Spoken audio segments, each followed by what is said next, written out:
Welcome to the Old Fashioned Masonic Podcast, where we talk all things Freemasons while drinking an old fashioned. I'm Brian. And I'm Russ. Russ, we have a bearded wonder. We do. So this is like before, mid, and after, or teenager trying to be a man, grown man, beard. So however we want to go, you bearded Masons out there, I'll let you judge what you guys like. Over there, not so much. Over here, judge fairly.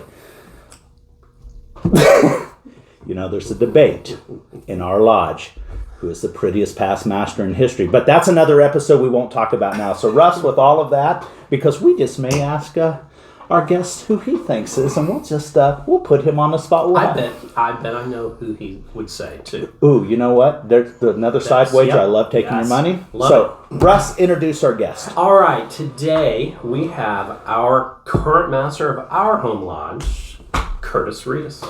Welcome. Thank you. Proud to be here. So, what is the origin of the last name? I've never heard that last name. I've heard a lot in my life. Well, it's my people. Well, my mom's side immigrated from Germany, and my dad's side, we're not real sure, and they haven't done a lot of digging because I don't think they want to know. But it's Oklahoma. So there was some controversy. He's from the Oklahoma Redus. Yeah. Is Redus German? I mean, you know a lot of Germans. Didn't flag you? I assume it is. Oh, you did? He just said it. No, I just didn't know if it flagged you as German. No.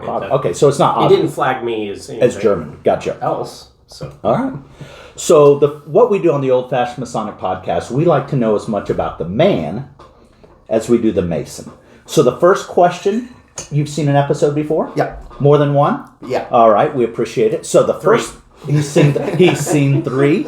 So we want to know, who's Curtis, the man? Well, I was born in Oklahoma, like I mentioned. Moved to Kansas shortly thereafter. So even though I sometimes claim I'm Oklahoman, I've lived in Kansas longer, and grew up in Dodge City. Graduated from Dodge City High School, and then met my lovely wife Nicole at Dodge City Community College before we moved out this way. Started our family, and I started working at Freeze children? Yes, one daughter, Bronwyn. Okay. She is almost 21. So, yeah. I've seen her at installations when she was still in high school. Yep. Oh my goodness, that's crazy. So, worked at Dillon's for more than a decade. Supporting the family. Doing what? So I started out when Dillon still had a video department, actually. Oh my gosh. Movie shop. Remember that, yeah. And actually growing up, working my way through high school, I worked at the movie theaters in Dodge City. So the drive-in movie theater, the indoor movie theater. So I was kind of a movie guy. All right.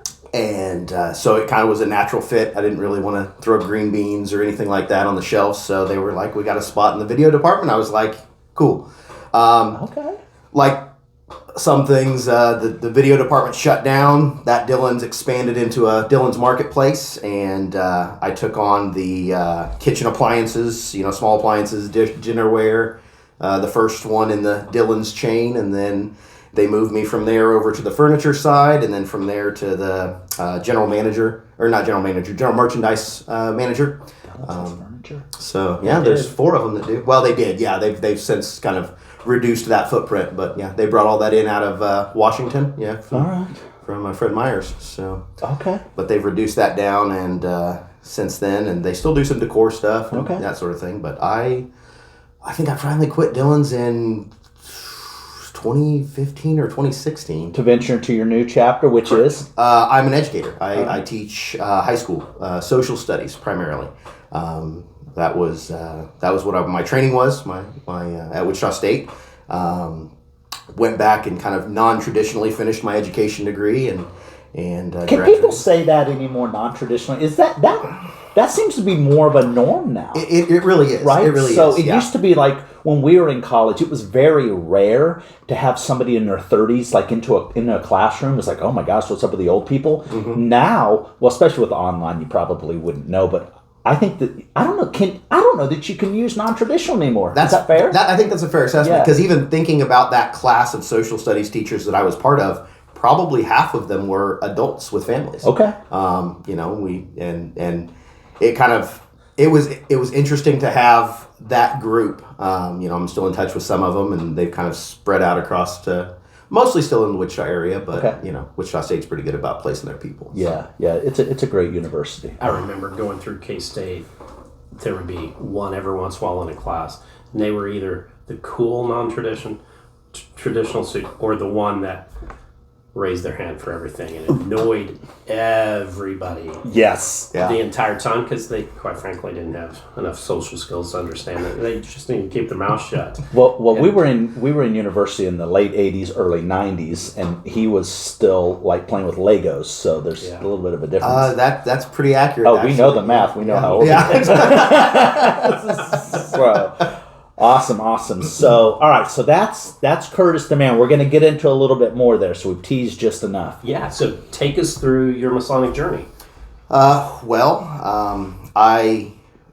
kind of the seeds of it were planted while I was still working at Dillon's. I worked with Jason Gilland. Okay. At Dillon's, and we would take breaks together and hang out and talk. And he moved on to a different store, moved to a different career. I can't remember which. And then we were still talking, and he was posting stuff on Facebook and some Masonic things as he was going through his Masonic journey, starting his Masonic journey. Yeah. And I started to ask the question and talk with him, and I really respected him as a history guy. I'm a history educator, and he's a history major, right? Okay. And so that was kind of our first connection, talking on breaks and things like that about historical stuff. And so I just asked him, and he brought me a petition, and I filled it out and sent it in. That was good for you, Jason. 2016. Okay. Who was the master? Mike Ward. 2016. Attaboy. Yeah. So shout out to Mike. He's one of our favorites out there. He's just a good human. Yeah.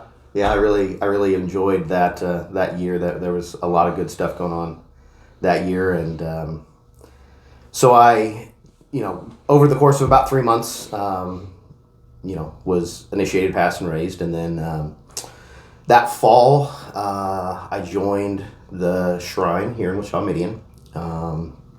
And then I guess it was a couple of years later, we were doing study club, and that was back when we still had a lot of attendance. It was significantly more attendance at study club. We had study club officers, and that group of study club officers, had some, Garth Bloom was, there. Gillen, both the Gillens were there. Yeah. Vince Braun was part of that group. Oh yeah. And so we were working our way through, getting our B cards and things like that. Yep. And then. Worshipful Gracie asked me to join his line, and talked about it with my family a little bit, and my daughter was still a little bit younger and still very active in some of her extracurriculars, and I told John I wasn't quite ready, and needless to say, Chris Collins was very disappointed, and came to me after I had I told John, and he said, "Well, I'll tell you what, when I'm master, you can't tell me no." And I said, that's a fair assessment, right? I've been in this fraternity long enough. I knew that was a thing. And so I had assumed I had a couple of years, right, to kind of grow and develop and the assumption, get my life in order. Yeah. And then little did I remember that Chris Collins was actually working his way through the line of Community Daylight. And Doug Chartier's year, Doug asked me, and I said, yeah, I still don't think I'm ready. And then Chris was right over his shoulder and said, "Hey, I'm Master of Daylight. You can't tell me no." Oh, so that's how I ended up on the line of good Pike. for you, Chris. So started at junior steward, and then moved from junior steward to junior deacon, and progressed. You had some jumps. There. Yeah. So you are master currently, and when this airs, you'll be still in your first half of your year. But I want to ask you, what has surprised you so far in your year? Has anything surprised you? Is it harder, simpler being mastered once you've gone through the chairs? What's your take? Give us the rundown. Everybody said it, but I think until you're there, you don't realize that it's already going fast. We've had several meetings and lots of stuff going on, lots of decisions to make, and we're on the cusp of some big stuff, and time is always a factor. It's a commodity for sure. Yeah, they say, planning a senior warden, I feel like, maybe junior warden or even Tyler. So yeah, maybe when you're Tyler, start thinking about, always watching. Yeah. Of course, but starting to make those ideas and make those plans, At Pike, I don't soft think chairs. anybody could jump in as a junior warden at Pike and be a successful master because we have a lot going on. That you need at least 5 years at Pike to understand. Pike's just a different beast. It's not just because of the size. Culturally, we have some things that we do. And a lot of what we call the old guys, us, we want to preserve what we call the brand. Yep. Pike is a brand to us, and whatever you want to describe the brand is, we have a vision of what we think the brand is, and I think that the guys that have come after us overall have done a really nice job maintaining the brand, but I think we've tried to articulate what we think the brand should be too. Yeah. But there's an evolution of the brand as well. Sure. Yeah, there has to be over time. Yeah. So talk to me. You mentioned this one time when we were visiting, and of course you had to explain it to me. Sure, yeah. So talk to us a little bit about EA Sports. Why should we be excited about it? What are you doing with it? And why is it in school? Yes. Yeah, okay. So so just to clarify, to be that guy, it's Esports. Esports. Esports. EA. is a company. Yes. Electronic arts. See. So, that's okay. Though. Esports. We'll give you a break. Okay, esports. All right. So esports, electronic sports, Yes. right? And I think probably, I've always kind of been a nerd, right? Video games, comic books, board games, D&D, that sort of thing from the time I was very young growing up. And, like most parents, my parents said, why you spend so much time playing video games and that sort of thing. And probably the first time, it was probably 2008 or 2009 when I was online and I was looking up BlizzCon, which is a big convention put on by Blizzard, the software company. And I saw they filled an entire arena, right? I don't know what you're talking about. So imagine going into Coke Arena, right? Okay. And there's a stage set up, and there are young people playing video games on stage, right? Okay. And they're competing against each other, and Coke Arena's full. And all the people that are there are watching up on the Jumbotron, watching people play video games. And that, it's turning into a cultural revolution, right? It's moving in that direction. Did you help bring it into the high schools in Wichita? Were you part of that push? I was the first esports kind of coordinator and coach at North High. Okay. They piloted it in Wichita 259 at a couple of the other high schools. And one of my buddies that teaches at West was like, hey, he kind of let me in and kind of let me know. And as soon as I found out, I went to my athletic director and was like, hey, if you need somebody, if they decide that this is a go, I'd love to do it. I saw it as a real opportunity. Not just that I enjoy video games, but all of the things that traditional sports bring to young people in schools. I feel that esports has that same value. Okay. And there was a lot of investment. Fortunately, a lot of investment from the school district. A lot of districts don't always have that, and a lot of grant writing and things like that. Right. But 259 put a lot into it. Every high school has an esports program, and I believe every middle school has an esports program now. We have classes that we teach for gaming concepts, and then we have an after-school program where the kids actually compete with kids across the country. And when you say esports, are they playing like a Madden? Are they playing sports? Or are they playing like shoot 'em up games? So there's a whole gamut of games that can play. People do compete in Madden. They do compete in NBA 2K and some of those other games, more traditional sports games. But a lot of your bigger titles are a lot of your first-person shooters, right? And so your Overwatches, your Valorant, some of those things. League of Legends was probably the first game that I watched play online. That was kind of... So if you lose, do you have to run around the school building or something to that effect? No. We run drills. We run paces very similarly to the way that the football team or the basketball team will. Well, you have to be in shape. And again, people are going to say, if I've sat at poker tables for hours and weeks in different tournaments, and there is some conditioning to that. Sure. I mean, judge if you will, but there's some. bladder, holding your liquor, all of those things. I didn't account for that. But let me ask you. Let me go back before I digress into gambling, my passion. Little controversial, but so if you're pitching this, let me ask this question. Mm-hmm. With everything that's going on in the world, with unfortunately what goes on with schools, and is there a little bit of a conflict with first-person shooter games, and within a high school, does that desensitize? I'm trying to be delicate with it, but has somebody said, "Whoa, we're doing this"? Isn't this just desensitizing children to? I don't know. I don't know what I'm trying to ask, but do you understand? I understand exactly. Okay. Yeah, because I've had this conversation before. Okay. Right? Okay. Yeah. Okay.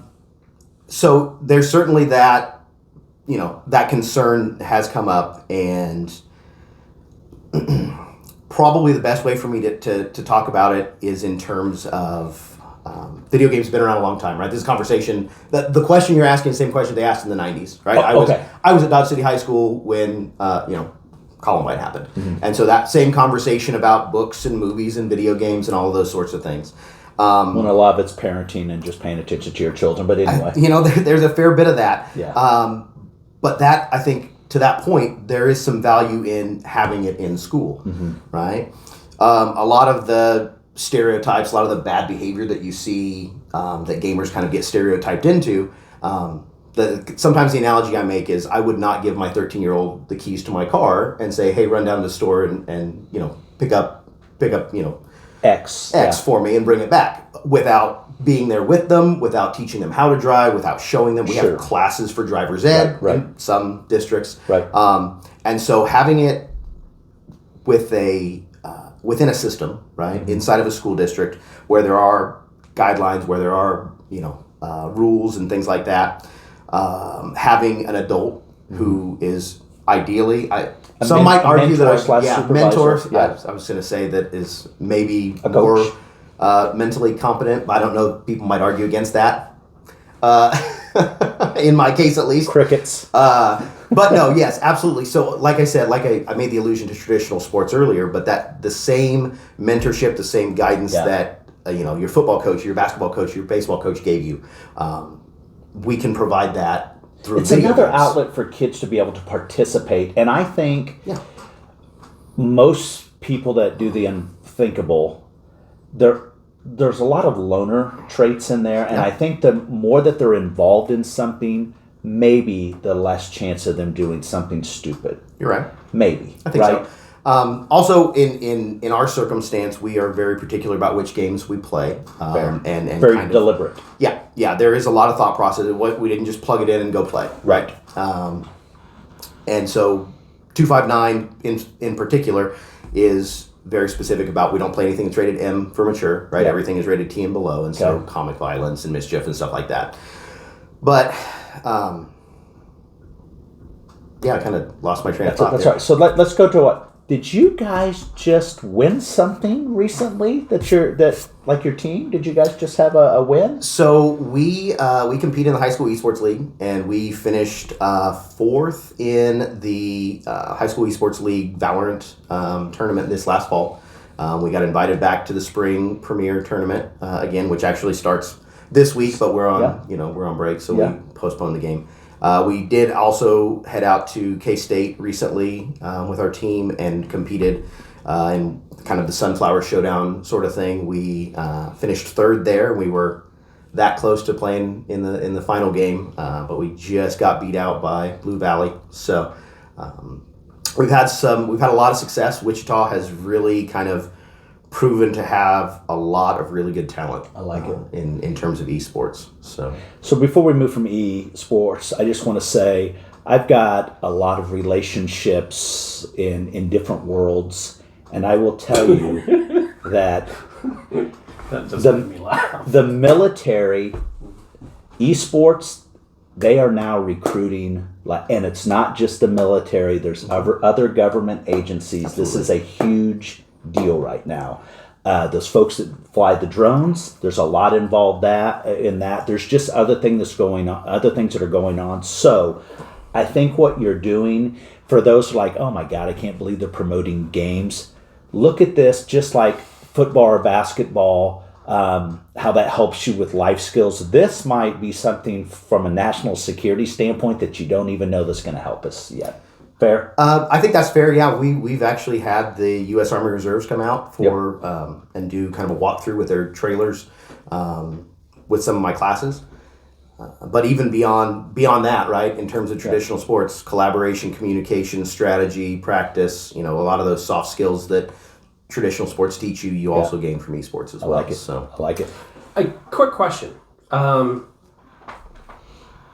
Do the kids that participate have to be present, or do you have some homeschool type kids or kids that Can they do it from home? Do they do it from home, or are they present? So in our case, they're all present in the lab. Great they're question. all there. We actually do play against schools that are virtual schools. Right. Wichita has a virtual school, and they participate as well. So it can vary. That's kind of the beautiful thing is, if we were playing football or playing basketball or shooting up and playing baseball, we play with the kids in Kansas, right? We play with the kids in the Wichita area. But the beauty of esports is we're literally, when we get back on Monday, we're going to play against Florida Virtual School.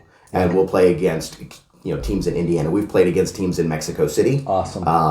So across the world, I love that.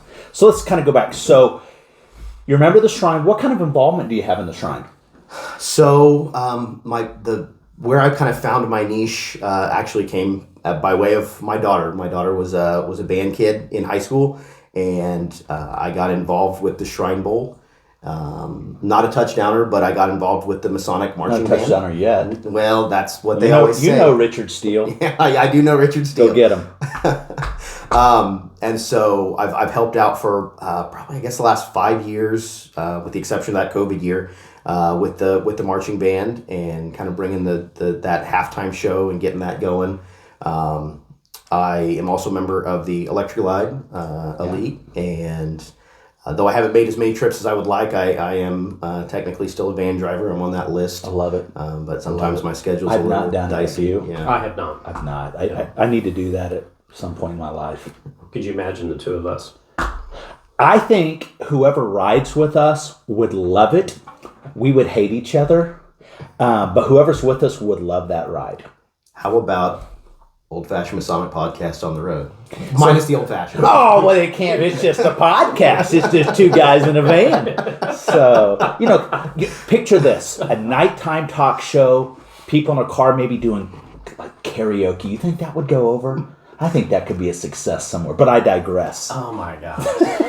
So we asked this of a lot of people that we've had on the podcast. So you are a current master. You have been a part of the fraternity now for a while. So what new Mason out there, new Shriner out there sort of is moving the needle for you? So you're sort of excited about. Who should we be watching? Who are we needing to be watching? Who's the next beast out there? Who's the next stud?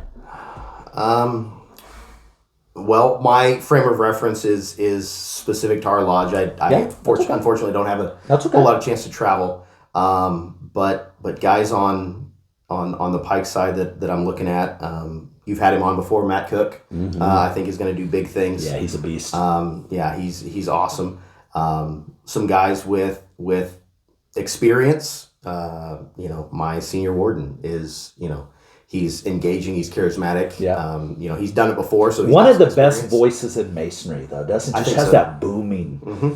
So, and then my Tyler is I think has the potential to make some moves. Well, we had a presentation recently in Lodge about leadership and who leaders are, and I got to tell you, I thought he was a little nervous. I thought he did a great job. And I'll bet you if he presented that again someplace else, he'd love it even more. But I thought he did I thought it was a really nice piece of Masonic ed that was brought to Lodge. So for everybody out there, not everybody knows who the Tyler is. So there's two different people we're talking about, yes. Two different people. So Gabriel Vonyak is my Tyler. You're talking about Tim Kelly, who is also, I think, as he grows into and becomes more comfortable in a leadership role, I think he has a lot of potential too. Tim reminds me a lot of Russ. They've kind of got that chill leadership style. They can lead. They don't have to be kind of up there in your face. Mm-hmm. But when I engage with Tim, I think it's a much younger Russ. Anyway, I digress. That's fair. Much now. Yes, Younger. yes, fair. Yes. So, since you've been a Mason, what master of a lodge do you think's moved the needle the most, and why? Well, I kind of anticipated you'd ask this question, but in a different way. I think probably the master that I was thinking about from watching some of the episodes Sure. That I look at was Joe Beck. Okay. And Got his year cut short. That's and 2020. 2020. And honestly, I think that is part of the reason that I look at his year, not just for what potential it had and what might have been, but also what he did and how he was able to guide us through that. I agree. What could have just been a shut the doors and go home, guys. Yeah. He did a lot of really. And his installation was the best I've ever seen. Yeah. Yes. It was. I was sick at home, and I watched that online. I was the master of ceremonies, had no idea. And there's cool. video that pumped, and I'm like this the whole time. Yeah. We had Ben Franklin visit. Yeah. It was the really home run, and I felt sorry for anybody after. I'm like, this is gonna just not. We've talked about this, I think, before, but if you've ever received a text from Joe Beck, Oh my! Yeah. Ugh. it is encrypted in Beck fashion, and so you cock your head and go. I miss Joe. I just don't miss his texts because they're in these group texts, and then you get Chartier on it, and it goes forever. I've probably broken a phone or two over anyway. Well, there is a past master of our lodge that I was trying to reach out to for a while and could not get a hold of him and could not figure out why. And he came to lodge and I asked him about it, and he's like, "Oh, I probably blocked your number because you were in a group text with Doug, and I blocked everybody's number." I've heard that before, so I know who it is. Yeah. So Yeah. Interesting. Oh, Dougie Fresh. some people really don't like group text, and I'll be honest, I hate 'em. it drives me crazy. I hate him. 2, 3 guys, quick text. Yeah. Yep. Yeah. All day long. We don't need the dialogue. We don't need a dialogue of 20 guys. Yeah. Yeah. A group text with 20 guys is, hey, this happened. Here's the group text with Brian 20. just Be got at my hit. house in 10 minutes for a drink. Yes. That's just it. got hit by a bus. And then it's Let's discuss LOL, offline. mean. Yeah. Yeah. So, what do you think Masonry is going to look like in 10 years? Wow. We haven't asked that one yet. In my heart, Your answer. I think, well, we all know the trajectory Masonry's on, right? It's hard to not look at the numbers. Sure. You've talked about it at Grand Lodge sessions, right? Yep. I think in 10 years, Masonry is smaller than it is today. Although there's some evidence that things are starting to level out a little bit. But perhaps better for it. I think there's that potential, right? I think there are a lot of good things in place and a lot of good things happening. We are, you joke that I'm a lot younger than you, but we're really not that far off in age. And I do it to make Russ feel better because there's a much bigger gap, but go ahead. But guys of our generation didn't join in as great in numbers, right? Right. There's How old were you when you joined? Let's see, 16. I would have been 33. I was 35. I was a late guy too. So yeah. And for a lot of reasons, I think there's probably a lot of reasons, but I think you joined when you should have. Yeah, I think there's that there's a lot of potential in kind of this current generation, kind of this Gen Z, if you will. It's gonna shake some things up, and I think it's gonna shake some things up for the better. Yeah. And I think sitting in high schools every day, kids get a bad rap, right? Yeah. But I will tell you what, the ones that are focused and the ones that are driven, they can move the needle for us, they right? can do some stuff. I like They it. can do big things. I like it. You know what? For that's reassuring for me. The last 15 years of watching people coming out of college into the banking world where I have been, for the most part, in ag banking, those kids are smart. They're driven. They have a different approach to things, but I think sometimes we need a different approach we too. discount them when they move the needle.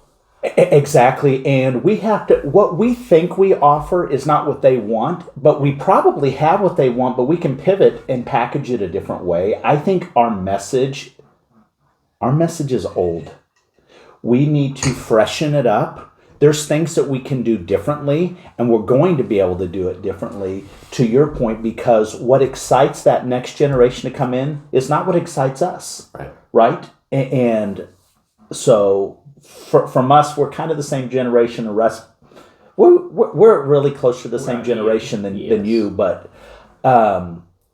what inspires you is different for us, what moves it. And I think that we could do a better job as Masons pivoting a little bit. Slowly. It's a slow. Sure, absolutely. I mean, this is a fraternity that's been around a long time, and it's not conducive to change. Right. You know. But it has. If you think about it. It really has. It used to be everything was mouth to ear, then it became a cipher. I bet people lost their damn mind, and then we did the videos for the lectures. Oh, people lost their soul over that, and oh my God, you're doing a short form. Oh, they lost their soul. But you know what? We had to do that to pivot.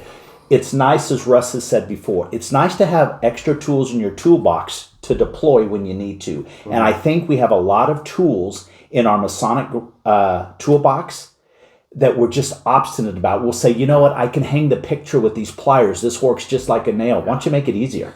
I think some of the technology that we have today, we have got to engage in, and we don't.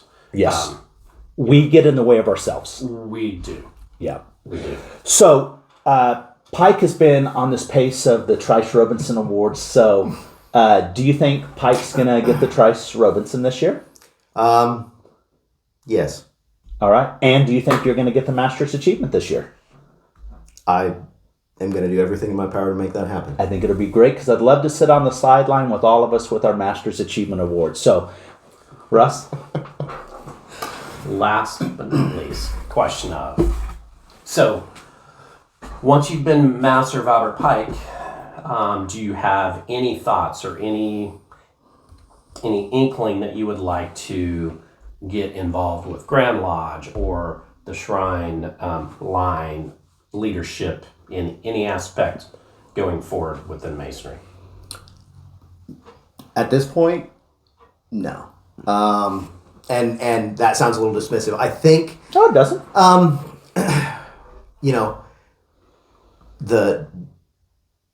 The one word that often gets lost in Masonry, I think sometimes is no.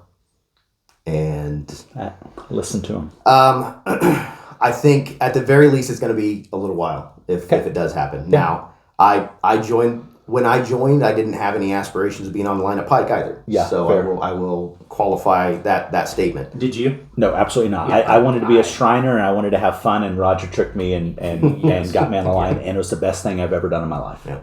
So, and yeah, I am, for all the grief I give him, I am grateful to Doug and Chris, for cajoling me into it. And sometimes we see stuff in Masons that the Masons don't see in themselves yet, and then you get there, like you see stuff in other people, and they're like, "Oh, I'm not." You have you don't even know what you don't know. Right. So the most important question of the podcast, dancing girl, 4 things. Okay. I'm going to show you 4 things up on the screen. One must go forever. It was never invented. It can never be created. Okay. You ready? Bam. So you have a Harley. Yeah, I do. So there's a Harley. Mm-hmm. There's Esports, mm-hmm. Masonry, and a ball cap. Because I know you like your ball caps. I do often wear ball caps. One has to go forever. What is it? And I know you're going to say hat because it's easy. Okay? Yeah. So, out of the 3, one must go forever. The Harley, Esports, and Masonry. Which one is it? Because I gave you the easy one, but I want to really put some pressure on you. What's got to go forever? So, my Harley goes away forever, or Harleys generally? Yes. Oof. You've got to screw it up for everybody in the world. I would just say screw it up for him. For him, yeah. Yes. Just for you. Okay. You can never have ridden a Harley and can never own one. No wind in your beard. Right? Bugs in your teeth.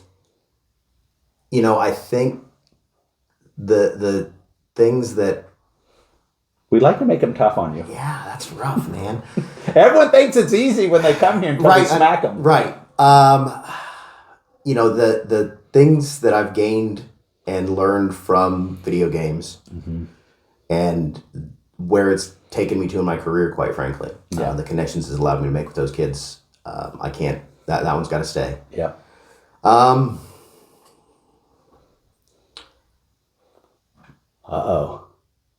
Probably the ball cap is going to go, because I mean there are other head coverings, but I do really like a good ball cap. You do. Yeah, You do. And you know what? Why is that? He rocks the hell out of him. You know, He's just a sexy beast. Of a ball cap. He rocks them. Yeah. So normally I say anybody over 30 shouldn't wear their hat backwards, but this one can rock it. You rock it, man. well we'll see what it looks like without the beard. Oh, Maybe. yeah. I don't know. So so for those who don't know, there's a little wager, and if our lodge raises X money, the whole thing comes off. So what he doesn't realize is there's a lot of money floating around our lodge, so we can kind of do what we want. So maybe somebody might just write that check and just do it themselves, but they'll want the caveat that they get to shave it. So there may be some, and it may be right here. So, wow. So Okay. there's some negotiation. Man. So thanks for watching the Old Fashioned thank you. Masonic. Appreciate your time. Curtis, Thank you. appreciate you. Thank you.